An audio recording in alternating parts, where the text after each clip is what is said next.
ये पूरी करो, आवाज दो, इंकलाब जिंदाबाद, इंकलाब जिंदाबाद, राज्य सरकार होश में आओ, राज्य सरकार होश में आओ, आके बात करो, बात तो तुमको करनी होगी, खानदान 21,000 देना होगा,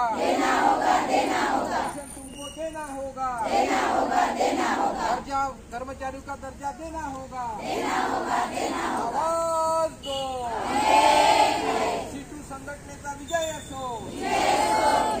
औषधी तयार केले पण ती औषधी त्या पेशंटपर्यंत जर जाणार नाही तर तो दुरुस्त होणार का नाही, आणि त्या पेशंटपर्यंत जाणारा शेवटचा पहिला माणूस कोण आहे जाताना पैसे काम आहे का नाही तुमचं वेगळं आहे, जे बोलतो मला वेगळं आहे, मला काही नाही आहे कामाचा आणि इकडे इकडे परिस्थिती आहे या जरा नाही आहे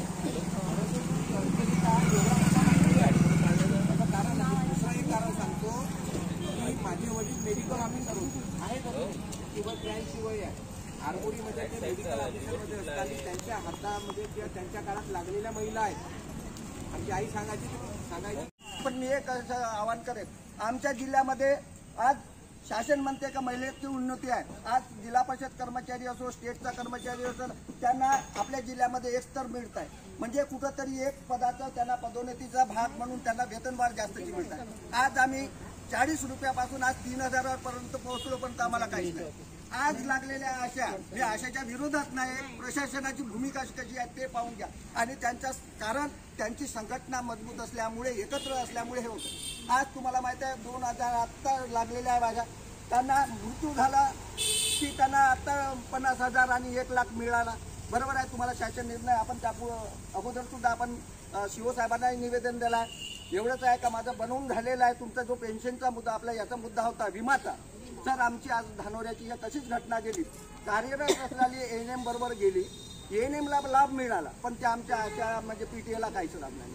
त्यामुळे आपण हा पण एक प्रस्ताव बनवलेला आहे का जिल्हा परिषद फंडामधून या कर्मचाऱ्याचा विमा काढून यांना लाभ देण्यात, अशा प्रकारचे आपण वेगळे चांगले करतो. आणि जो आपला त्या दिवशी मी DHO सर मागच्या वेळेस माझ्या भगिनी आल्या होत्या, DHO सरांना बोललं स्वतः प्रस्ताव बनवून टाका म्हणाले सरांनी.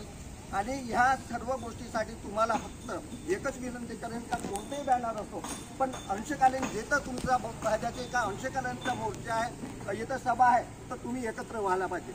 नाहीतर काय झाला आतापर्यंतचा विषय सांगतो सर की त्यांनी मोर्चा काढला म्हणून आम्ही जात नाही, त्यांनी सभा घेतली म्हणून हा तुझा भाव ठेवा. माझी एकच कळकळीची विनंती.